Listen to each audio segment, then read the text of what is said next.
오늘은 제가 이제 마스크를 쓰고 설교하도록 하겠습니다. 잘 들리지 않아도 여러분 잘 들으실 수 있었으면 좋겠습니다. 목소리가 좀 덜 명료하겠지만 여러분 잘 함께 말씀의 은혜가 있는 그런 시간이 됐으면 좋겠습니다. 레위기는 27장까지 있는데 오늘 25장까지 왔으니까 거의 막바지에 다다랐습니다. 처음 시작할 때는 언제 그 험한 길을 가나 했는데 천리길도 한 걸음이라고 시작하고 나니까 어느새 25장까지 오게 됐습니다. 25장의 이야기는 안식년과 희년에 관한 이야기입니다. 안식년, 희년. 안식년을 통해서는 땅의 회복을, 또 희년을 통해서는 사람의 회복을 보여주는 그런 이야기입니다. 가나안 땅에 들어가서 2절에 보시면 가나안 땅에 들어가서 너희들이 지켜야 할 그런 규례가 안식년과 희년인데, 하나님 나라의 모형이라고 불리우는 가나안 땅에서는 땅의 회복이 이루어지고 사람의 회복이 이루어지는 그런 모습을 안식년과 희년을 통해서 우리에게 보여주십니다. 안식년 하면 안식일과 좀 비슷하게 생각이 듭니다. 안식일은 6일 동안 일하고 7일째 쉬는 날이죠. 쉬면서 성회로 모여서 거룩한 모임을 가지면서 하나님의 은혜를 함께 나누는 날이 안식일입니다. 안식년은 비슷합니다. 6년간 땅에 농사를 짓고 7년째 되는 해에는 농사를 짓지 않는, 바로 그것이 안식년입니다. 한번 말씀 한번 보시면 3절, 25장 3절, 너는 6년 동안 그 밭에 파종하며 6년 동안 그 포도원을 가꾸어 그 소출을 거둘 것이나, 4절, 7째 해에는 그 땅이 쉬어 안식하게 할지니 여호와께 대한 안식이라. 그래서 파종하는 거, 씨 뿌리고 가지치는 거, 가꾸고 추수하는, 거두는 모든 것을 이제 금지하게 하는, 엿새 일하고 7째 날 쉬었던 것처럼 6년간 땅에 농사 짓고 7년째에는 농사를 이제 짓지 못하게 하신 하나님의 법령, 이것이 안식년입니다. 어떤 분은 해석할 때 돌려짓기, 그런 이제 농사의 기법 중에 이어짓기를 하면, 그러니까 한 작물을 한 땅에서 계속 생산하다 보면 지력이 떨어져서 나중에는 원했던 만큼 소출이 일어나지 않으니까 이제 돌려짓기, 이 작물을 심었다가 또 다른 작물을 심기도 하고, 이런 의미, 아니면 지금처럼 비료를 줄 수 없기 때문에 땅이 스스로 자생력을 회복하도록 하나님께서 휴경을 하게 하신 것 아니냐, 이제 이런 측면에서 6째 6년 동안 일하고 땅에다 농사를 짓고 7년째 쉬게 하신 것이 혹시 돌려짓기나 휴경에 대한 그런 게 아니냐, 이런 이제 이야기도 있지만, 사실은 말씀드렸던 것처럼 신학적인 그런 측면에서 오늘 이 말씀을 보게 됩니다. 우리 말씀 한 구절 한번 보시죠. 여기 화면 한번 띄워주시면 창세기 3장 17절 말씀, 아담에게 이르시되 내가 네 아내의 말을 듣고 내가 네게 먹지 말라 한 나무의 열매를 먹었은즉 땅은 너로 말미암아 저주를 받고 너는 내 평생에 수고하여야 그 소산을 먹으리라. 18절, 땅이 내게 가시덤불과 엉겅퀴를 낼 것이라. 이 말씀이 있죠. 땅이라고 하는 것은 처음에 하나님 창조하신 땅은 완전하신 땅이었는데 인간의 죄로 말미암아 땅이 저주를 받게 되는 거예요. 이전에 뱀은 저주를 받아서 땅에 배를 대고 다니는 그런 벌을 받았고, 땅도 저주를 받아서 사람이 경작할 때, 노동을 통해서 경작할 때 18절의 말씀이죠. 가시덤불과 엉겅퀴를 내므로써, 다시 한번 18절 말씀 한번 보여주십시오. 땅이 내게 가시덤불과 엉겅퀴를 낼 것이라. 사람이 땅을 경작하는 것이 땅에 대해서 공격하는 것이라고 한다면, 땅은, 이 저주받은 땅은 인간의 공격으로부터 자신을 지켜내기 위해서 인간의 그런 칼을 대고 호미를 대고 삽을 대는 것에 맞서기 위해서 가시덤불과 엉겅퀴를 내는, 그러니까 관계가 이렇게 비틀어져 버렸죠.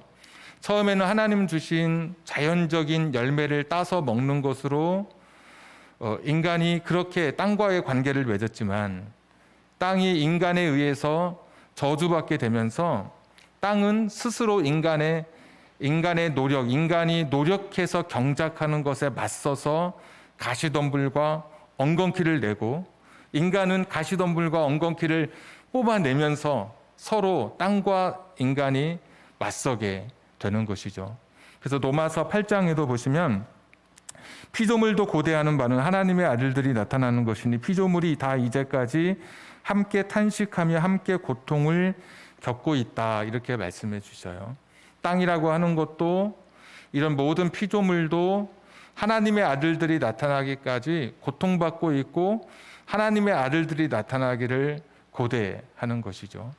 그러니까 땅이라고 하는 것이 우리가 지금 농사를 짓고 자연적으로 땅에서 얻는 것이 지금은 우리가 그것이 전혀 거부감이 없이 받아들여지지만 인간의 노력을 통해서, 그래서 아담에게 너도 땀을 흘려야 그 땅에다가 네가 땀을 흘려야만 먹을 수 있는 그런 노동을 하나님께서 아담에게 벌로 주시고, 그러면서 땅은 사람과 맞서고 사람은 땅을 계속해서 경작해야만 먹고 사는 그런 관계가 인간의 창세기 3장의 죄 이후로 찾아온 땅과 사람과의 관계이죠. 그런데 안식년은 이것을 하나님께서 멈추게 하신 거예요. 사람이 땅을 향해서 더 이상 공격하지 않아도 되도록. 그래서 안식년에 대한 말씀을 좀 더 읽어보시면 자연적으로 난 소출, 그냥 사람이 가꾸지도 않고 가지치기도 하지 않고 씨도 뿌리지 않았던 자연적인 것, 그냥 땅에서 땅이 내는 것만 먹도록, 그 말씀이 이제 5절, 6절 이런 말씀 속에 담겨져 있습니다. 그래서 안식년을 통해서 하나님께서는 땅이 원래의 그 모습으로 돌아가도록 땅의 회복에 관한 그러한 이야기를 우리에게 들려주고 계시죠. 그래서 가나안 땅은 하나님이 생각하셨던, 하나님이 원하셨던 이상적인 나라를 가나안 땅에서 이스라엘 백성들이 만들어 가기를 원하셨죠. 공의와 정의가 살아있는 나라. 아브라함을 택할 때 내가 너로 정의와 공의를 행하는 그런 나라를 내가 세우려고 아브라함을 택했다 말씀해 주시고, 이스라엘의 모토는 주의 보좌의 기초가 공의와 정의인 것처럼, 다윗 왕도 하나님의 뜻을 따라 공의와 정의를 행했던 것처럼 모든 다스림의 기초 원리는 하나님의 나라가 실현되는 바로 그것이 가나안 땅이었죠. 그래서 안식년이라고 하는 것을 통해서 땅을 쉬게 하는 목적이 혹 있었을지는 모르겠는데 성경에는 그런 전혀 암시가 되어 있지 않고, 신학적 관점에서 보면 저주받은 땅과 그에 맞서는 인간의 대립이 안식년에 멈추게 되는, 하나님이 안식일에 멈추셨다면 안식년을 통해서는 땅을 멈추게 하는, 땅을 쉬게 하는 하나님의 그런 말씀이 오늘 안식년에 관한 이야기입니다. 그래서 가나안 땅, 천국의 하나님 나라의 이상형인 이 가나안 땅에서는 뒤틀렸던 이 땅과의 관계가 회복되는 나라, 이것이 안식년을 통해서 우리가 신학적 관점에서 바라보는 그런 안식년에 대한 해석입니다. 자, 희년은 무엇인가? 희년은 읽었던 말씀 8절에 보시면 너는 7 안식년을 계수할지니 이는 7년이 7번인즉 안식년 7번 동안 곧 49년이라. 77, 49죠. 안식년이 7번 가면 49. 자, 10절 너희는 50년째 해를 거룩하게 하여 해서 50년째 되는 해를 희년이라고 부릅니다. 이때도 비슷한 것이 안식년처럼 따로 농사를 짓지 못하게 합니다. 그런데 희년과 안식년에 가장 큰 차이가 있다면 희년은 안식년과 비교할 수 없는 놀라운 일이 있게 됩니다. 10절 계속 보시면 그 땅에 있는 모든 주민을 위하여 자유를 공포하라. 이 해는 너희에게 희년이니 너희는 각각 자기의 소유지로 돌아가며 각각 자기의 가족에게로 돌아갈지며. 그래서 소유지 앞에 밑에 내려가 보시면 분배받은 토지 이렇게 되어 있죠. 여러분 숫자, 소유지 앞에 숫자가 있고 내려가시면 분배받은 토지. 원래 자기의 땅으로 돌아가며 각각 자기의 가족에게로 돌아간다. 이게 희년의 이야기입니다. 자, 사람이 농사를 짓다 보면 농사가 잘 안 될 때가 있어요. 그러면 옆집에 좀 곡식을 빌려오겠죠. 다음번에 내가 농사 지어서 갚아줄게. 그런데 그 다음 해에도 농사가 안 되면 빚은 더 늘어나게 되죠. 이자까지 하면 굉장히 상당한 양이 되겠죠. 또 가끔씩 가정에 누가 갑자기 아픈 사람이 생기면 병원에 가서 의원을 찾아서 아이를 치료하거나 사람을 치료하다 보면 상당한 양의 돈이 들어가게 될 겁니다. 그러면 옆에 누구에게 빌릴 수밖에 없는 것이죠. 나중에 빌리고 빌려서 갚을 수 없으면 결국 사람들이 자기 땅을 팔아서 빚을 갚게 되죠. 그런데 그 땅을 팔아서도 갚을 수 없는 빚이라면 결국은 자기가 그 집에 종살이를 하면서 결국은 그 빚을 갚아가야 되는 거예요. 그래서 어떤 사람은 땅을 빼앗기고 빼앗겼다기보다 땅을 팔아서 갚아주고, 어떤 사람은 더 큰 빚이 있으면 그 집에 가서 종살이 하면서 그 빚을 다 갚아야 되는 것이죠. 근데 희년은 무엇이냐면 50년이 되는 그 해가 되면 자기가 원래 팔았던 그 땅을 다시 자기가 소유하게 되는 겁니다. 그리고 종살이 하던 사람이 다시 자기의 원래의 자유인의 신분을 회복하게 되는 것이 희년의 특징입니다. 그러니까 희년 때가 되면 땅은 다시 원래의 주인에게, 이 원래의 주인은 여호수아서에 보면 땅을 분배해 주는데 가족 지파별로 땅을 선을 그어 주셔서 하나님께서 줄로 재어준 구역은 아름다운 것이죠. 그래서 그 줄로 다 재어준 그 구역을 다시 그 땅을 회복하게 되고, 또 종살이였던 사람들은 다시 자유인이 되어서 하나님 주신 조상 대대로 주신 땅에서 먹고 살 수 있도록, 자기가 땀 흘려서 먹고 살 수 있도록 기회를 주시는 것이 이 희년의 이야기죠.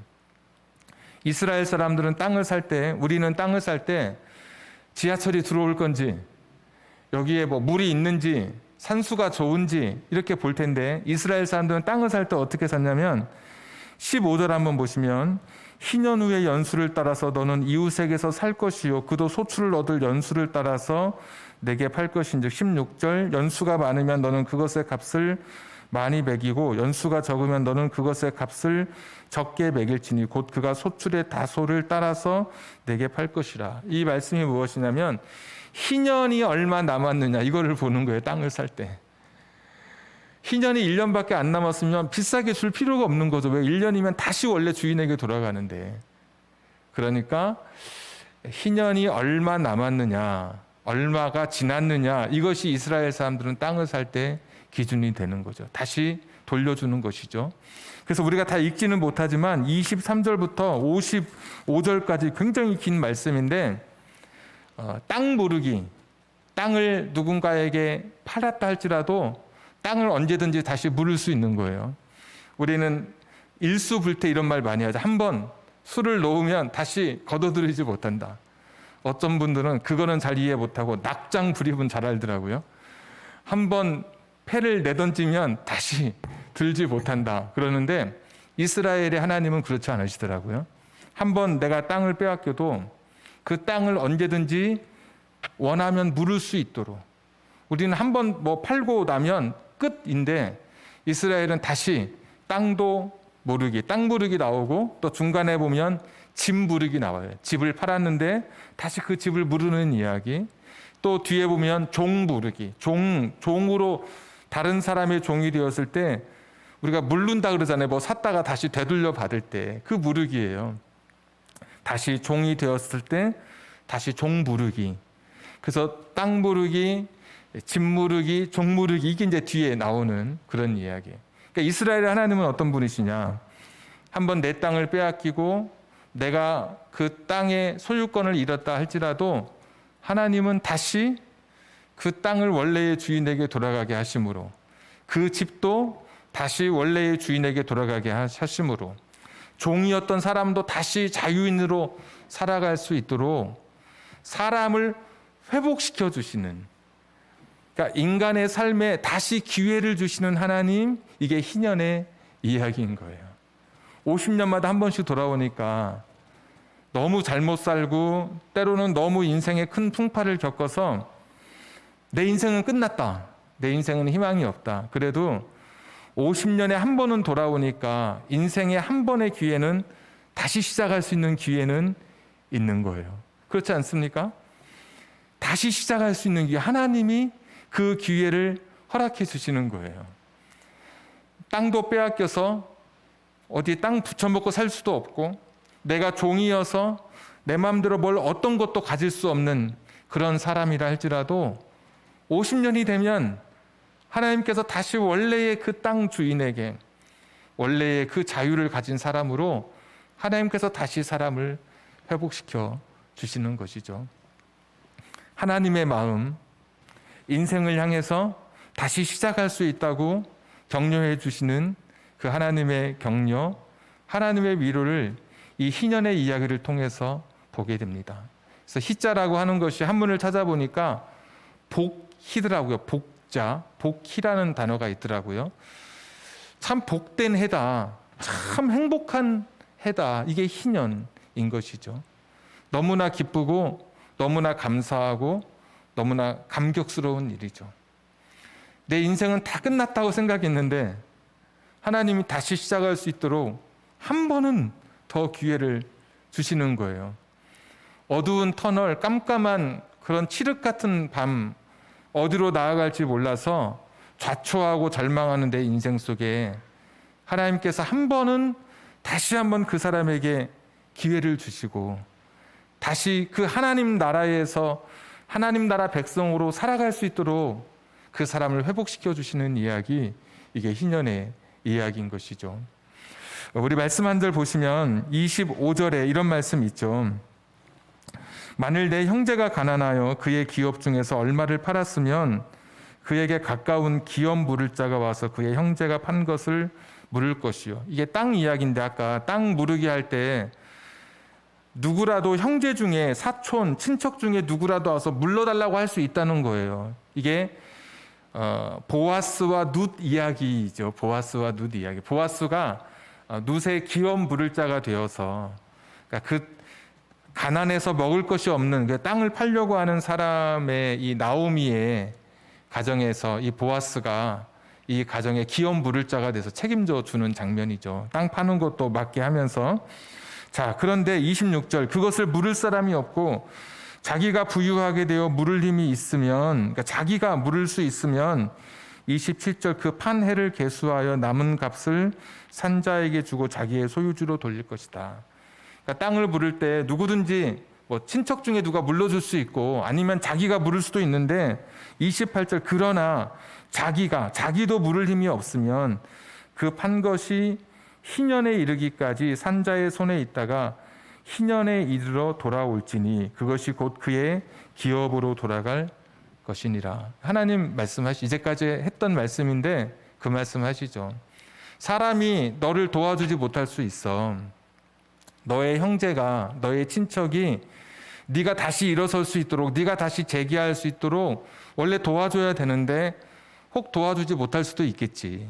아니면 네가 네 힘으로 다시 일어설 수도 있을 거야. 그러면 좋은데 그것도 안 될 때, 그러나 너 너무 낙심하지 마라. 내가, 하나님께서 희년의 때에 내가 너를 다시 세워줄게. 이 말씀, 너무 이게 복음인 것이죠. 사람은, 그러니까 주변의 이웃과 형제와 친척이 너를 도와서 너를 회복시키고 네가 다시 일어설 수 있도록 해야 되는데, 혹 그렇게 안 된다 할지라도 네가 네 힘으로 한번 일어서 봐. 그런데 그렇게 해서 일어설 수 있으면 좋은데 그것도 안 되면 그래도 너무 염려하지 마라. 내가 희년의 때에는 내가 너의 기업으로 돌아가게 할게. 우리 찬송가 중에 나의 영원하신 기업 생명보다 귀하다 하잖아요. 이 기업이, 저는 어렸을 때 회사를 말하는 줄 알았더니 그 기업이 이 땅을 말하더라고요. 하나님 주신 땅. 나의 이 기업, 하나님 주신 것은 절대로 이게 누구의 소유가 영원한 소유가 될 수 없는 거예요. 내게 주신 거니까. 이렇게 찬송할 때 나의 영원하신 기업 이렇게 찬송, 하나님이 내게 주신 것이니까. 하나님 내게 주신 은혜, 내게 주신 천국, 내게 주신 은사, 내게 주신 구원의 기쁜 소식, 우리가 그렇게 찬양 부르는 거거든요. 그러니까 오늘 이 사람들에게, 힘이 없고 희망이 없었던 사람들에게 희년의 메시지는 정말 기쁘고 행복 그 자체인 것이죠. 다시 시작할 수 있도록 하나님께서 은혜를 주시는 것이죠. 옆 사람이 도와주지 못하고 친척이 도와주지 못하고 너가 스스로 일어날 힘이 없어도 내가 희년의 때에는 내가 너를 일으켜 줄게, 이렇게 말씀하시죠. 어떤 분은 이렇게 말씀하는 분도 계실 거예요. 저도 제 인생을 새롭게 쓰고 싶습니다. 제 인생의 노래를 새롭게 부르고 싶고, 새롭게 내 인생의 시를 써내려가고 싶고, 새로운 도화지 한 장 갖다 놓고 새롭게 내 인생의 그림을 그리고 싶습니다. 저도 희년의 이야기처럼 다시 일어서고 싶고, 다시 재기하고 싶고, 다시 또 후회하지 않을 인생을 살고 싶습니다. 이런 분이 분명 계실 거예요. 근데 그게 가능하더라고요. 말씀대로 옆 사람이 도와주지 않고 내가 그렇게 못해도 하나님이 그렇게 해 주시더라고요. 우리 누가복음 말씀인데요. 한번 읽겠습니다. 누가복음 4장에 예수께서 그 자라나신 곳 나사렛에 이르사 안식일에 늘 하시던 대로 회당에 들어가서 성경을 읽으려고 서심해. 예수님은 안식일이 되시면 회당에 들어가서 성경을 읽으시는 거예요. 그런데 17절, 선지자 이사야의 글을 들이거늘 책을 펴서 이렇게 기록된 데를 찾으시니, 이사야 61장을 예수님이 펴시는 거예요. 옆에서 이제 두루마리를 줘서 성경을 읽으려고 서니까 그 두루마리를 딱 준 거예요. 그러니까 예수님께서, 여러분 61장이면 첫 뒤에 있잖아요. 보통 뭐 중간에 있겠지만 66장까지 있으니까 한 30장 중간이면 61장까지 필려면 이쪽은 감고 이쪽은 풀러야 되잖아요. 두루마기로 됐으니까. 그쪽을 일부러 찾으시는 거예요. 61장을. 뭐 40장 말씀도 얼마나 좋은 말씀이 많아요. 그런데 61장을 예수님께서 찾으셔요. 그리고 어디를 찾으시냐면, 그렇게 찾고 나서 18절 말씀 보시면 또 한번 넘겨주십시오. 주의 성령이 내게 임하셨으니, 이게 이사야 61장 1절부터 나오는 말씀이거든요. 이는 가난한 자에게 복음을 전하게 하시려고. 가난한 자, 빚진 자들이죠. 빚진 자, 이런 사람들에게 좋은 소식을 전하게 하시려고 내게 기름을 부으시고, 나를 보내사 포로된 자에게 자유를, 나를 보내사 종되었던 사람들에게 자유를 주시고, 약간 희년 비슷한 이야기가 나오잖아요. 지금 가난한 사람 또 다시 좋은 소식 전하게 되고, 포로된 자에게 자유를 주시고, 눈먼 자가 다시 보게 함을 전파하며 눌린 자를 자유롭게 하고. 19절 말씀 한번 또 보여주십시오.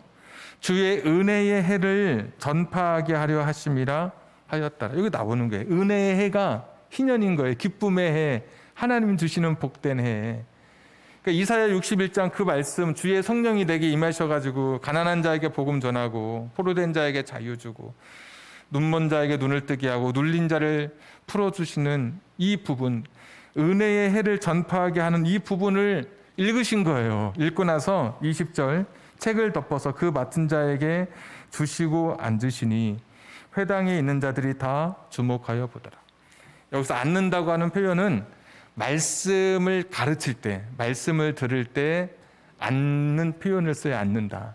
사도행전 2장에 오순절 성령이 임할 때도 사람들이 앉아 있을 때 성령이 임해요. 우리가 이제 기도도 했겠지만 앉아 있을 때는 하나님 말씀이, 이 히브리 사상에서는 앉아 있는 것, 이것이 하나님 말씀을 듣고 하나님 말씀에 대한 해석을 깨닫고 말씀에 대한 강론이 이루어질 때 앉아 있다. 그러니까 오순절 성령이 임할 때 기도도 했지만 말씀을 읽고 말씀을 나눌 때 성령이 임하는 거예요.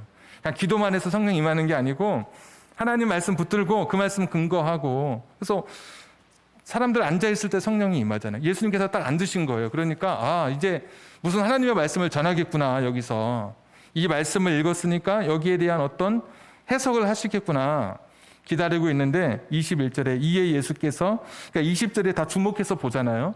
이에 예수께서 그들에게 말씀하시되 이 글이 오늘 너희 귀에 응하였느니라 하시니. 예수님이 희년을 선포하시러, 예수님께서 희년을 이 땅에 실현하시려 오셨다는 거예요.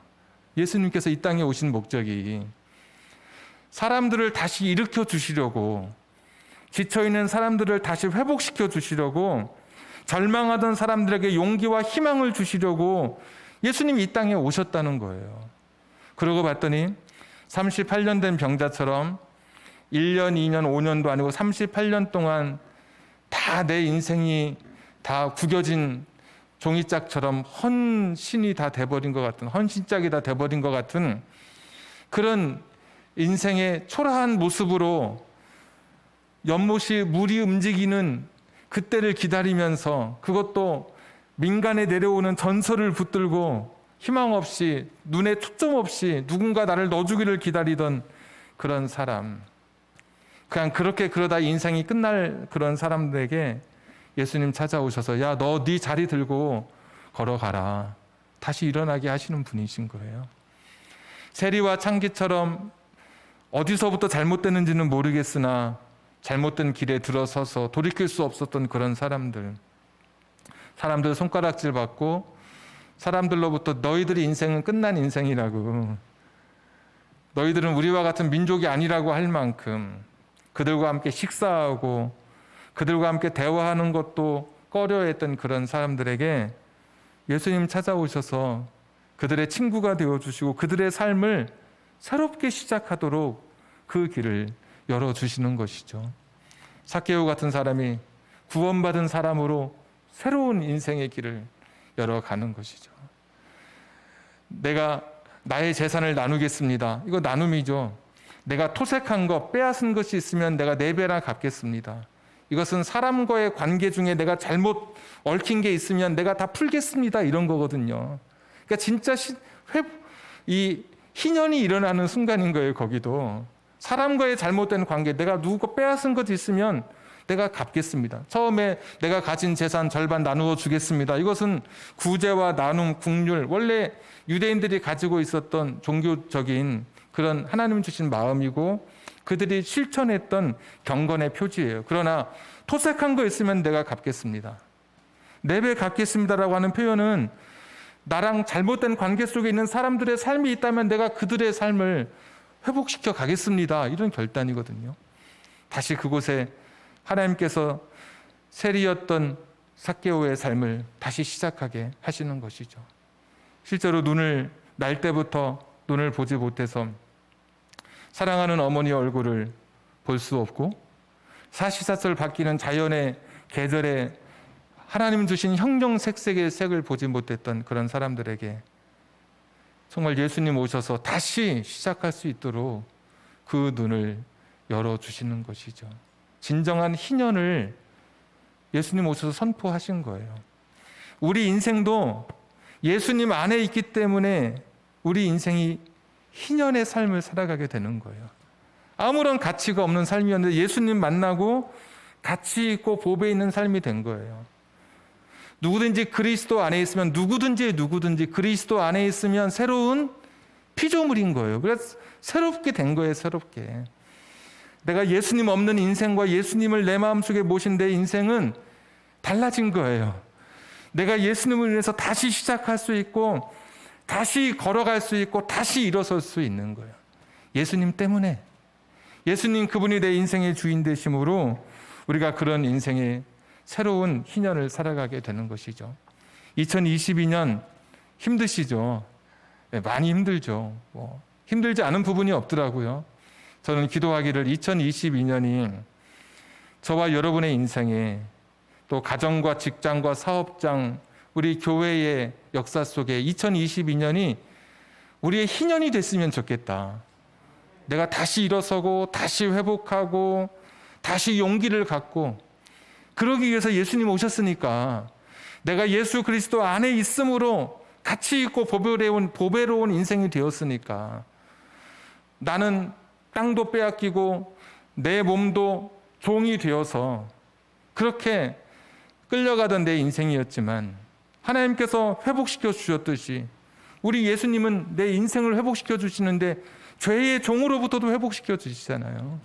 세상의 굴레로부터 회복시켜 주시고 내 마음에 무거운 이 마음의 우울증, 마음의 감기라고 불리는 우울증으로부터도 하나님께서는 예수 그리스도를 믿는 우리의 신앙을 통해서 그것조차도 극복하게 하시고 이겨가게 하시는 하나님이신 거예요. 그러니까 예수 그리스도 그분이 우리 인생의 내 마음속 중심에 계심으로 주변인이 아니라 내 마음속 가장 가운데 그분이 계심으로 우리가 그분 안에서 2022년이 정말 내 새로운 삶이 시작되는 희년, 그래서 2022년이 내 인생의 희년이 되게 해 주옵소서. 그동안 내가 어떻게 살아왔든지 그동안에 너무나 힘들었고 지쳐있고 어디서부터 잘못됐는지 모르겠지만 그렇게 꼬여있는 내 인생이 2022년 오늘 예수 그리스도 안에서 내가 예수 그리스도 안에서 내 인생의 희년을 맞이하게 해 주시옵소서. 오늘 이 시간 우리의 기도가, 우리의 또 간구가 오늘 말씀 그대로 땅이 회복되고 사람이 회복되었던 안식년과 희년의 이야기, 그 중에서도 오늘 나의 이야기는 희년의 이야기가 되어서 내 모든 것이 회복되고 다시 일어서고 용기를 얻고 기쁨과 자유를 얻게 되는 여러분 되시기를 주님의 이름으로 축복합니다. 우리 같이 한번 주신 말씀 기억하면서 이 시간에 기도했으면 좋겠습니다. 형제가 못해줘도 나 자신이 새롭게 일어날 힘이 없어도 50년이 되면 하나님께서 내가 해줄게, 내가 다시 회복시켜 줄게 말씀해 주셨죠. 바로 그것입니다. 하나님께서 예수 그리스도를 통해서 우리에게 약속해 주셨습니다. 누가 나를 도와주지 못하고 내가 나의 삶을 스스로 일어서게 하지 못한다 할지라도 예수 그리스도 안에 있음으로 우리가 다시 일어설 수 있고 용기를 갖고 다시 회복될 수 있는 것입니다. 주님, 2022년이 내 인생에, 내 전체 인생에 한 번은 기회가 오니까 내 인생의 희년이 되게 해 주시옵소서. 회복되게 해 주시옵소서. 다시 일어서게 해 주시옵소서. 예수 안에서 다시 걷게 해 주시옵소서.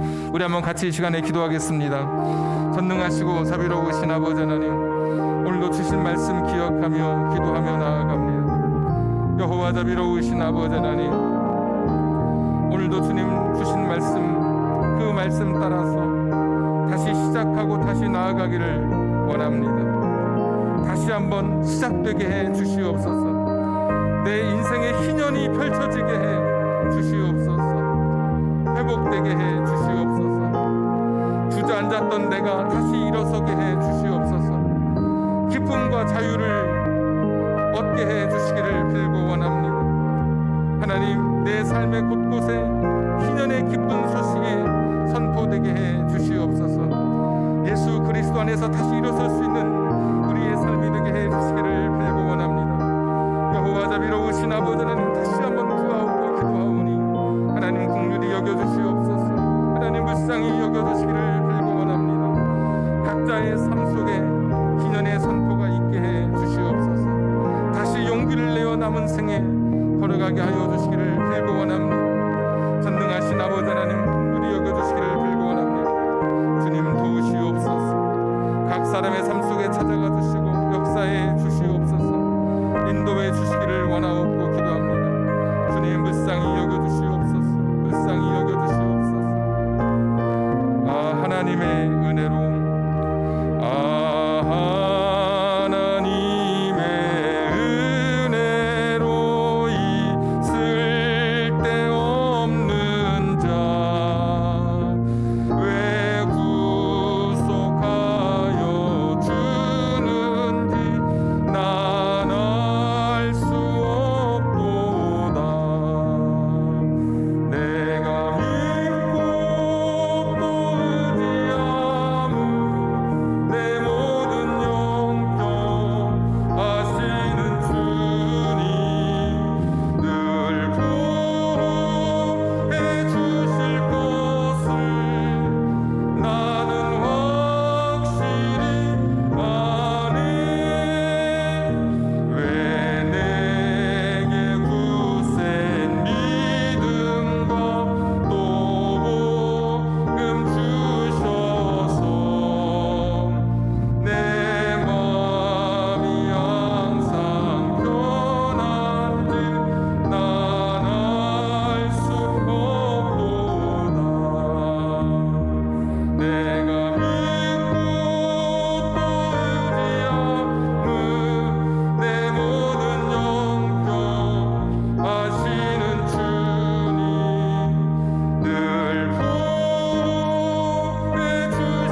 1분간만 한 번 더 기도하겠습니다. 오늘 오후에 장로 장립 임직식이 있습니다.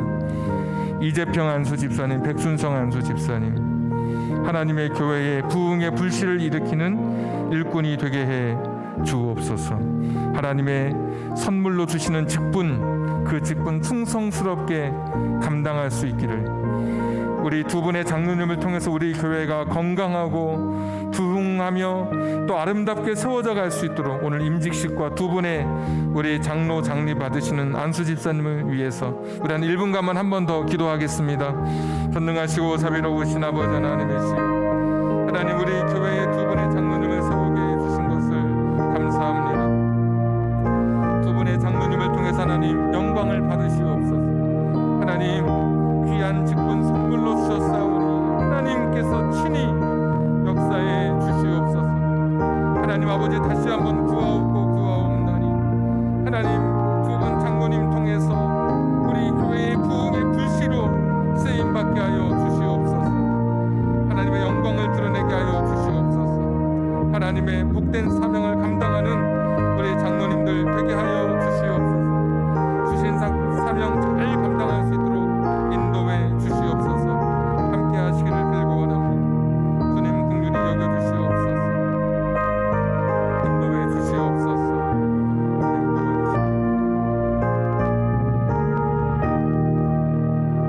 전능하신 하나님, 두 분의 장로 장립 대상자 이재평 안수 집사님, 백준성 안수 집사님 머리에 성령으로 기름 부으사 하나님 주신 사명 잘 감당할 수 있도록 오늘의 임직 예배 가운데 함께해 주옵소서.